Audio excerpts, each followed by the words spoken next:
Welcome to this webinar tonight. I'd like to introduce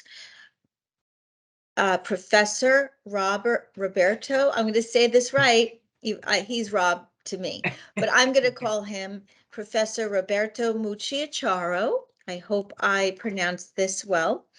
And I am so happy to invite him to do this webinar tonight, and he was kind enough to agree. And so I'll allow him to introduce himself a little bit more.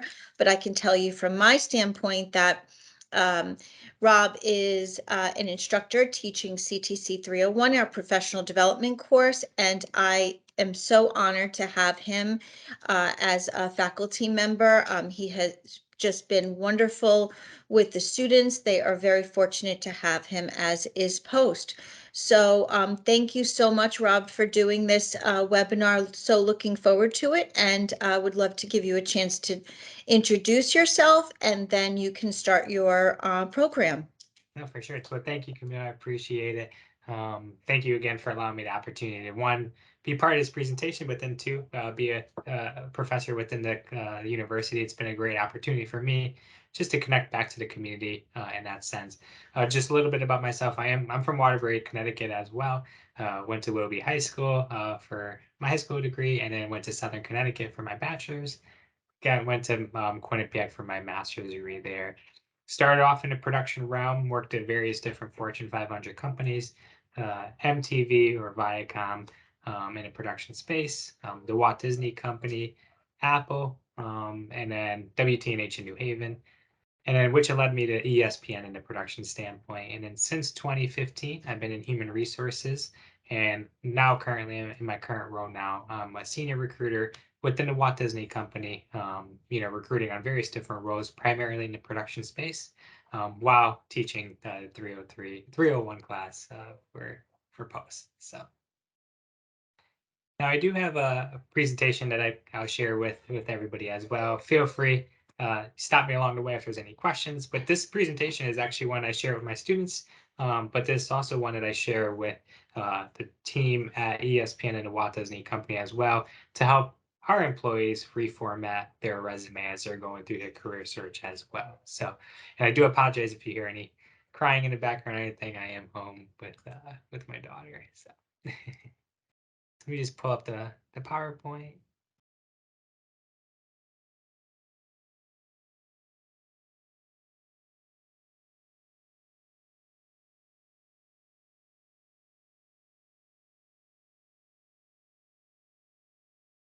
Okay, so again, a little bit about myself. I'm a senior recruiter currently at the Walt Disney Company, recruiting on just various different roles, primarily in the production space. So this topic we want to go through is formatting your resume, right? As you're applying for jobs, it could be a very nerve-wracking thing. You're spending your countless hours working through your resume and stuff. But recruiters, to be transparent with you, they only take about 15 seconds or so to look at your resume, right? So if your resume is not formatted properly, you're going to spend all that time and effort putting work into your resume to unfortunately not move forward in the interview process, even if your experience aligns well with the role. So within that realm, we want to start off with formatting your resume. What does that look like on your end?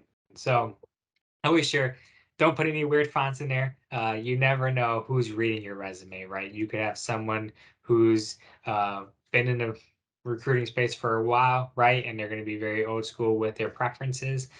So they might see a weird font that they're not able to read, and they're going to just quickly disqualify you from their applicant search. Control the layout of graphics. And what I mean by that is if you're applying for a role that's a standard finance internship or correction officer role or anything generic of that lane, don't include any graphics, right? Keep it very clean, keep it very simple.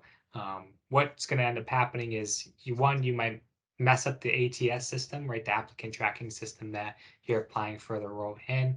And then two, when it comes across the system to the recruiter, the graphics and everything just might make your resume look really funny. So just be very careful on, including graphics in the position that you're applying for. However, if you are applying for a graphic design role or something along the arts, right? There might be a need for you to include some sort of graphic or your link to your reel. That's where we start to pay attention to the job description and what it's looking for. So I'll include in this presentation how to read a resume or a job description so that you're including the right thing there. The third thing is be mindful of the resume background that you're using, right? Standard white, neutral color is perfect. I've seen a resume come across where the lettering was in white and the background was all black. Again, be very cognizant of who's reading your resume, and any abilities that they might have might impact your resume as a whole. So just be very clean there. Keep it organized, right? As you're formatting your resume, I can't stress this enough. I'm actually going through this with my class at the moment, where the students' resume is all over the place, right? If you're worked at McDonald's from 2015 to 2016, and then you worked at Walmart from 2016 to 2018, and then you worked at CVS from 2018 to present. And write it in that chronological order, right? Uh, don't make it confusing to your reader. Don't make it confusing to the recruiter. It's just going to impact the the resume as a whole. Also, outline your resume in a section where it's your skills, your education, your work history is all in the same realms, right? We're going to get through formatting your resume and what it looks like on paper. But as you keep the sections together, it's going to make the recruiter's job much easier to work through your resume in that sense. So some tips on what to include and not to include. So as you're working off your resume, you want to include, and we talk about this again in the CTC 301 class, but you want to include details off the job description. So what does that mean, right? If the job description reads experience using a certain software system or customer service experience in a certain realm, make sure you include that experience and outline it in your responsibilities. Write that you have that experience. Qualify what you've done. Any internships, any volunteer experience, anything related to the position, you want to include that in the role. I have this actually in my class now. If you're a student athlete, there it's very difficult being a student athlete. You have your work, you have practice, it's big time commitment. So include that you've done both, right? You have a high GPA while performing at a high level at the collegiate level. So include that work there. The recruiters could definitely understand that aspect of your background, and they'll definitely want to talk to you a little bit about that role. Any completed degrees here, and I'm gonna be very generic when I say, well, completed degrees, once you get into college, you can remove all your high school stuff, right? Your time for your high school experience, your high school degree, you can actually remove that as a whole. We talk about saving space, and we talk about maximizing the work that's in your resume. So remove your high school education, which is in that don't included area. So any completed degree, or if you're at post and you're graduating, let's say in 2024, you could put post university, bachelor's of science. Communications, anticipated graduation date of 2024, right? You want to, if you haven't graduated yet, you want to let the recruiter know when you plan on graduating. Don't leave up any false assumptions, because the recruiter might be contacting you to have a job available for you, and it might say your required education is, or a requirement for this role is a bachelor's degree. So I see there's a hand raised. I want to pause and answer the questions as we go along. But Celeste, do you want to um, ask your Uh, question? yes, please, thank you. So it's great to know that I can remove the high school Mhm. Yeah, because I need a lot of space on there. yeah. But one of the things is I just recently got my master's from Congratulations. Post. Thank you. I graduated in March, so we had our thing in May. But I also graduated from Post with my bachelor's. Yeah. Do you think I should just put my master's and to save space, or do you No, think I should keep the bachelor's up there too? keep both, right? Because sometimes it's great to see that to hear your trajectory of bachelor's and a master's degree where you went to school. If you got your bachelor's degree from Post University as well, it's a great feel good story that you went all the way through to get your master's degree. Let's say you got your bachelor's degree from Southern Connecticut State University, where I went to Hmm. school. Again, there might be a connection there with the recruiter that you don't even realize, right? I'm always looking for any commonalities when I'm interviewing candidates to one, make them feel comfortable in interview space. So if I see someone that's from my alumni or they have something on their resume that I have in common with them, I'll bring it up in interview process. So keep your bachelor's degree there as well. You mentioned one thing I just want to point out. You said safe space. We're going to get into it as well. You can go over one page. I know that's a common thing that people say, don't go over one Mm-hmm. page, but don't go over like 2 pages is like usually the max. Then that's where you can start cutting experiences that don't align to the job you're applying for. So the 2 pages, that's not really necessarily true. Yeah, you can go 2 pages. Yeah, I'm actually mentoring an employee at the company, and she squeezed everything into one page. I could barely read anything she wrote. I was like, "What? What did you do this for?" She's like, "My advisor told me to keep everything in one page." So she was like leaving out experiences that really aligned to the Yeah. role she was going after and for. So if you're sacrificing your experience for space, then don't do that, right? I always share it with my students. Your resume is technically the key, right? It's the key to open a door for you. So the interview lets you through the door, but the resume unlocks it for you. And if you don't include stuff that's relevant to the job description, then unfortunately, that door is going to stay locked, right? Because they're not going to think you have the experience it for. So you want to make sure that you have everything necessary in there so that you can unlock that door. So So great question. speaking of that, my issue is that I do have it a little bit of a smaller font, just so I can kind of squeeze all of that stuff Yeah, in.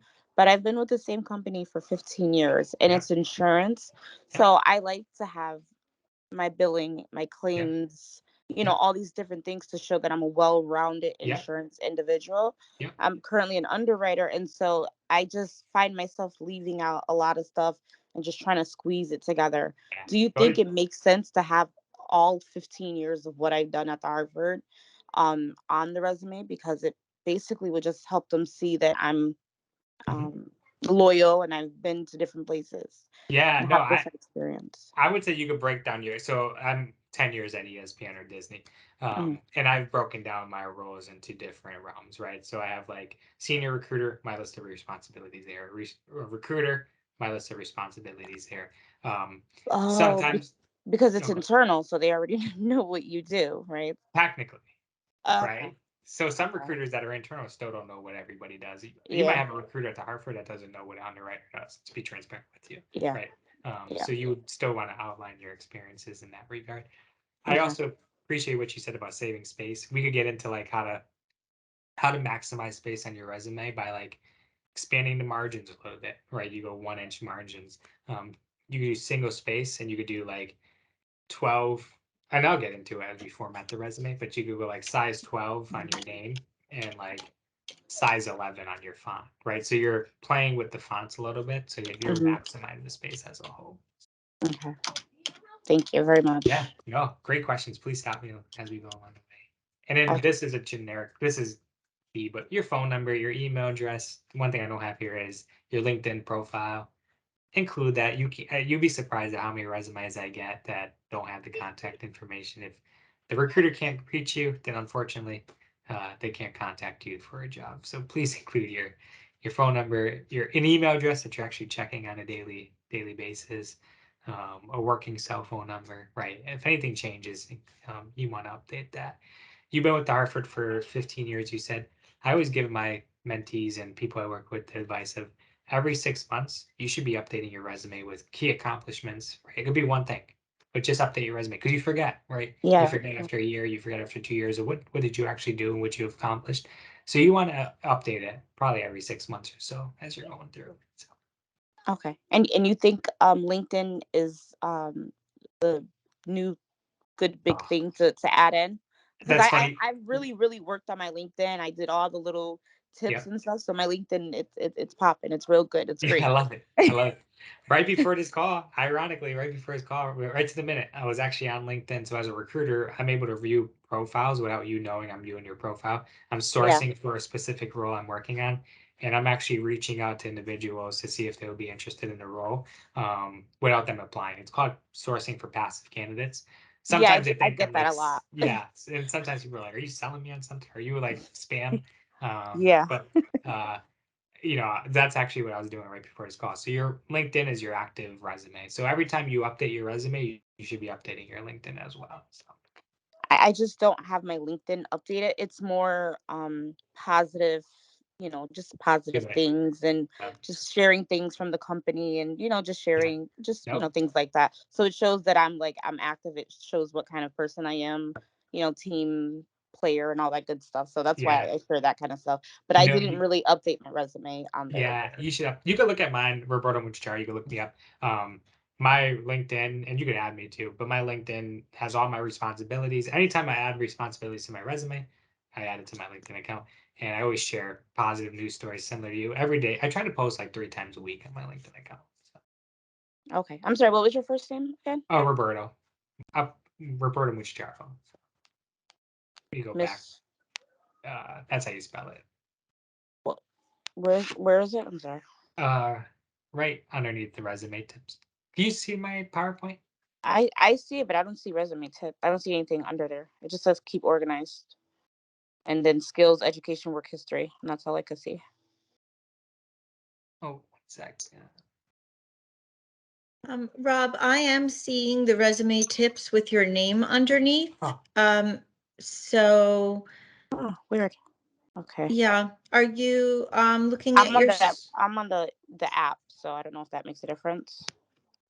it could, but this is being recorded and it will be available on the CCPD website as well as on the CCPD YouTube.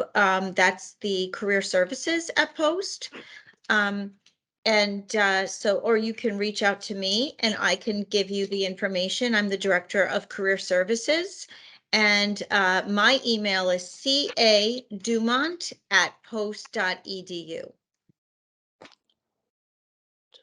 And I'm also happy to share in regards to LinkedIn that we have another webinar coming up October 25th, and it is a great overview of LinkedIn profiles, and I'll be conducting that with another one of our professors that teaches CTC 301, so I'm really excited about that. But I do appreciate your questions, Celeste, so please don't hesitate to reach out to me and I can provide you with the connection to Rob. Okay. And okay. Thank you. All right. I don't want to take over too much, so sorry about that. no, you're fine. Not I at love the all. questions. Now with the resume tips, this slide here. So come here. You can see my slide, right? You can see where it says don't include and not include. Yes. I could Okay. see that. Yes. Okay, perfect. So don't include GPAs, right? If you're less than a 3.0, you're just doing yourself a disservice here by not including or by including it. Make sure if you're going to include it, your GPA is high from that standpoint. And objectives, they're nice to have, but they're not required. The objectives could, the way you phrase it is really important. Don't do the generic time detail oriented and service professional looking to grow in a role and be successful in your organization, right? We've seen it time and time again. What I tell my students is to write a professional summary, right? Highlight your experiences in 3 to 4 sentences, and that's where it really will stand out if you're going to include an objective. And what that is you know a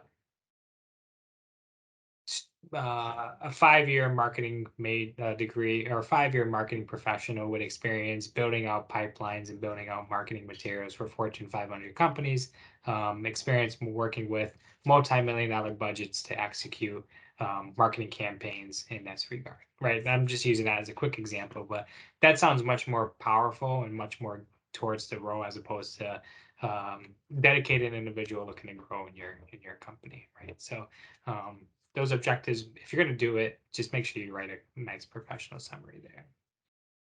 And finally, references. This should be on a separate document. Don't include, you're wasting space if you put references available upon request. The recruiter's going to ask you for it, whether it's listed upon your resume or not upon your resume. So just don't even include it. But I also share with candidates, be careful of who you're listing on your references because you never know where your resume is going to land. It might land in a public setting, and you just don't want people finding contact information to individuals that are on your resume. Some references might be high profile people, right? I've seen references come across for famous athletes or high-level CEOs. You don't want to include their personal numbers or their email addresses without their consent. So don't include it on their resume unless they're asked for it. So you're saving space and you're protecting the privacy of the individuals that have provided you to trust with their trust. So reading through a job description, I include this in here because it will help you tailor your resume, right? So understanding the differences between responsibilities, basic qualifications, and preferred qualifications. So responsibilities as you read through a job description is going to be, what is your day to day? What is it going to look like? What are you going to be responsible for as you're going through the role? What areas of the position do you meet, and how does that background align to the position? So that's going to be your responsibilities. Basic qualifications are going to be areas of the resume that the recruiter is going to be looking for to make sure you meet the qualifications of the position. So you might see something along the lines of minimum of 3 years of experience producing for a television network, or 5 years of experiencing 5 years of experience writing software engineering or programming for a specific software, right? It's going to say something along those lines. It's also going to say experience working in high pressure situations, the ability to work nights, weekends, and holidays, right? You want to make sure you meet those basic qualifications before applying for a role. I tell my students all the time, don't apply for a role that says minimum of 10 years of experience working with $500 million budgets, right? I'm just making this up, but if you don't have that experience and you're coming right out of college, just save yourself the time and don't apply for that position, because all it's going to do is impact your brand in that capacity. And then preferred qualifications are nice to haves, right? And it might separate you between a candidate if they're trying to, teeter upon who's qualified and who's not qualified. If preferred qualifications could say, experience speaking a second language, or experience traveling abroad, or something along those lines, right? It's a nice to have, but you're as long as you meet the basic qualifications, you'll be okay there. So I shared, I know this is super small, but I just shared a job description I was working on when I was putting together the template. So this was an associate producer for FX. I don't know if anybody watches FX, but this is a role that's an associate producer for that network. So the little blurb above is just a high level overview of what the position would entail. Again, the responsibilities are going to be everything that candidate's going to be doing on a day-to-day capacity. Basic qualifications here, you can see minimum of 1 year of experience. So it's an entry level role. Knowledge of Avid, which is the editing software system, and knowledge of like the post-production process. And in a required education there, you see it as bachelor's degree. So if you had a high school degree, unfortunately, you weren't qualified for this role, but we were looking for individuals that had a bachelor degree or above. So that was just how to read through a job description. And when we talk about formatting your resume, you should be using keywords from this job description in your resume, right? So minimum of 1 year of promotions, marketing, or post-production disciplines. So being able to include that in your job description or resume in some capacity would be helpful. Experience using Avid, talk through your experiences of using Avid in your resume, how you have used that. So that as I'm reading your resume, if I see you used Avid, I'm quickly going to be, going after it. I saw a question come through.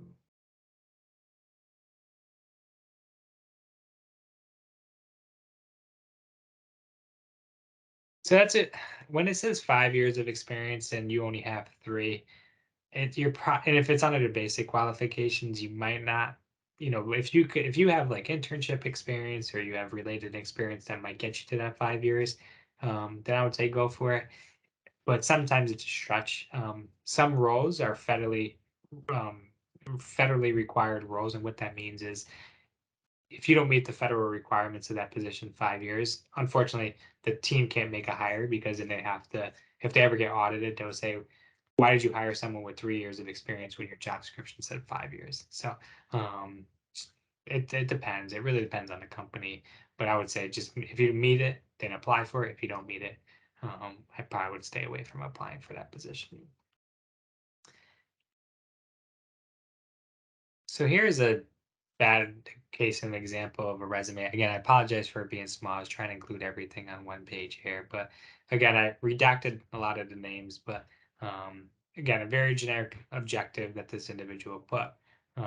The resume was really formatted incorrectly. It was tough to read through. The experience that they're applying for a production-based experience, and they had really no experience that aligned with the role, right? They're a mailroom operator. They worked at Panera Bread. Again, nowhere in here does it say production experience on their resume. The other thing that I point out to my students is on the second page, it says they have reference. There's a reference letter that's attached to this resume. They never included it, right? So if you're going to write something on your resume, just make sure you're including it in your in the documents you're sending over, so that the recruiter or the hiring manager could look for what that is. And then again, as you read through the responsibilities, just very generic. They don't really highlight their experiences anywhere. It's very um, high level overview of what they've done. So I would definitely not move forward with this candidate. However, this is an example of a good resume, right? And again, I apologize if this is small for you to read. I was trying to fit everything into one, but this individual, again, they listed out their education, their master's and their bachelor's degree in the second page. Um, they listed out their summary of qualifications. They're an Emmy award winning producer, right? That popped my attention right away when I was reading through it. They listed their technical skills right away, so I was able to see that the skills that they have on their resume is skills that we're looking for in the position. Their professional experience was really well written. They provide an overview of some of the key responsibilities they had at those companies that they worked with. Just very clean, very organized. Their resume really popped, and it made it easy for me to follow. And as I said, recruiters only spend 15 to 30 seconds on a resume. So the longer you get them to click on your profile and continue to read through it, the better it will be. It'll be similar to TikTok, right? As you're scrolling through TikTok, if you aren't interested in the video in the first few seconds, you're probably going to keep scrolling. But if you get the user attention, they're probably going to stay a little bit longer. They're probably going to dig a little bit deeper into your experiences. So you could do that by including a great resume as well as a cover letter. We don't talk about a cover letter today, but that's an important facet of it. So as we build out a resume, we format a resume, again, keeping it very generic, but keeping your contact information at the top, right? Your phone number, your email address, your location. Here, one location point that I want to make here is you could just put, Waterbury, Connecticut, Hartford, Connecticut, wherever you live. You don't actually have to put your actual street address. Again, keeping your information as private as you can. You never know where it's going to land in the public setting. So you probably don't want to include your actual street address, because you never know where your resume is going to land or who's going to have your resume. So the less information you include from a privacy standpoint, the better. Again, and the recruiter doesn't really need to know exactly where you're living from a home address standpoint. And then again, your LinkedIn profile. So the recruiter or hiring manager can quickly click on your LinkedIn profile if needed. Then you would list off your work experience, right? If you just graduated from college, you probably want to list your education first. But if you have 15 years of experience at a company, you probably want to list your education last. But here you would put your company, the location, and in the years you worked in chronological order from the area you worked at most recently all the way down to the previous years of the experience. And here's where you want to list off your responsibilities, your accomplishments, using keywords such as, responsible for, achieved this, uh, managed XYZ, fundraised, whatever it is, right? Use action verbs to help highlight your experiences and all your accomplishments. I listed 3 bullets for each because that should be the minimum, but the more bullets you can include, the better it will be. Um, you don't want to write a thesis, but you also want to definitely highlight everything you've done in that capacity. Some skills, right? So if you have experience using the Adobe Suite, or you have a Spanish speaking language, or anything you've attained, you have experience using the Microsoft Suite, it's definitely a key area for you to include that information and list out those skills. And then finally, education, like I mentioned, you want to include where you went to school, the location, and what you studied. Again, if you haven't graduated yet, I would put anticipated graduation date of, and then what that date is, just in case a recruiter thinks you graduated, like that example I shared, where the minimum requirements was a bachelor's degree. You want to include the information as transparent as possible. Go ahead, Scylla. Um, so what about, I know you said sports, that you would include that under your Mhm. degree. So I would like, if you played like so I have 4, 5 student athletes in my class. We have what I instructed them to do is put like their work experience, right? So whether they're working at Walgreens or Walmart, wherever they're working currently, or even at the post university bookstore, right, wherever they're working, and then separate from that, I put extracurricular activities, and that's where I put post university women's basketball team or post university men's baseball team, and I actually had to list out some of their responsibilities. Are they a team captain? Are they leading practices? Are they helping coach or train new players that are coming in? Same thing if you're in a fraternity or sorority, you should also include like your leadership positions there, right? If you're the treasurer of your sorority, you should include that information there. So okay, I was a senator for the OSGA, the Student yeah, Government Association. So yeah, you can put that I as didn't even think to put that into like. yeah. So if you've had a leadership role in any capacity, you want to include that, because it shows that you just didn't go to school, right? You took advantage of the other opportunities that you had. So Yes, awesome. Thank you. and Q&A. So I wanted to open up to any questions that you guys had.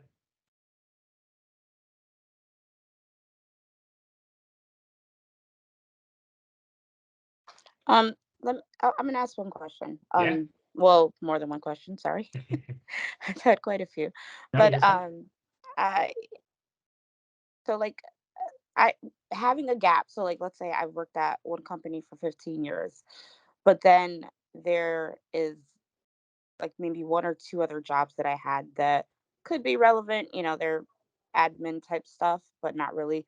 But then because I'm in the financial services and insurance world, I want to include my credit union job, which is so. But will it look like a gap if I just take those away because they're not as relevant? I wasn't really doing um, as much that would pertain to the job as I was the financial analyst at a credit union in the back office. That is more going to be, working with Excel, and that's going to be more relevant to what I'm looking for. Mhm. Does it look weird to just skip those other two and just take them off? Or Yeah, I actually have a similar. So I worked when actually I was applying for the post role. I believe I did it. I had a gap in my education experience where I taught at a high school, and I think I put in my resume like um, experience doesn't align or something like that. But you could leave it, and then when you have a conversation with the recruiter, you could just say, "Hey, the reason for the gap that you might see on my resume is because the experience I have isn't relevant to the position I was applying for, so I didn't want to include that." And Mhm. most recruiters be like, "Yep, that makes total sense, right?" That happens to me all the time.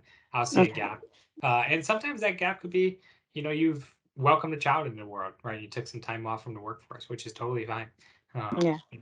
So the gap could mean many reasons from that capacity. So Okay. I mean, like, I'm able to make it work, because mhm. it's admin, running reports, but Yeah, it's just not as.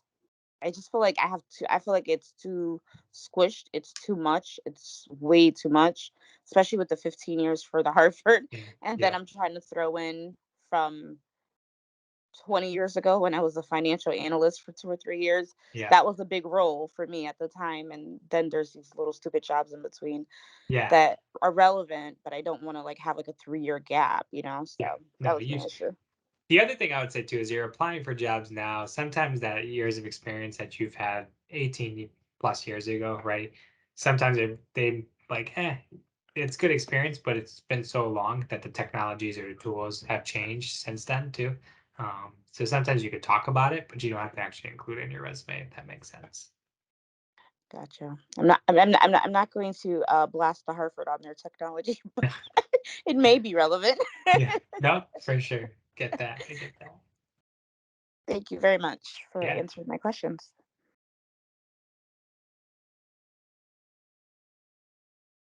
Any other question?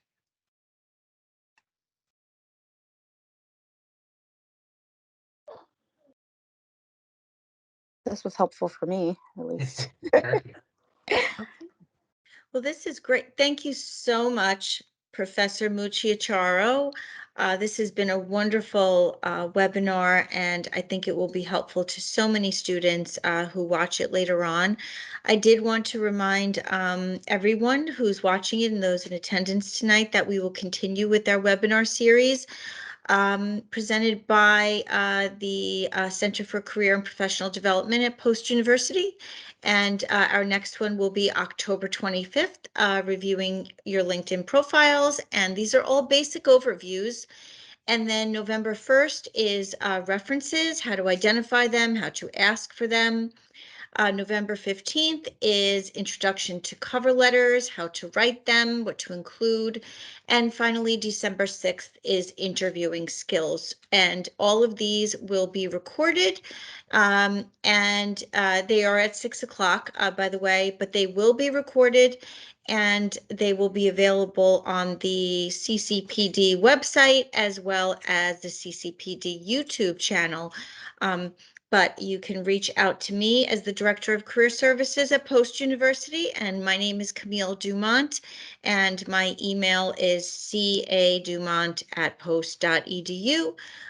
I will go ahead and put that in the chat for anyone who wants to reach out to me, and I could provide you with further information. But I just would once again like to take this opportunity to thank Professor Mucciacciaro for sharing his expertise on resume writing and formatting.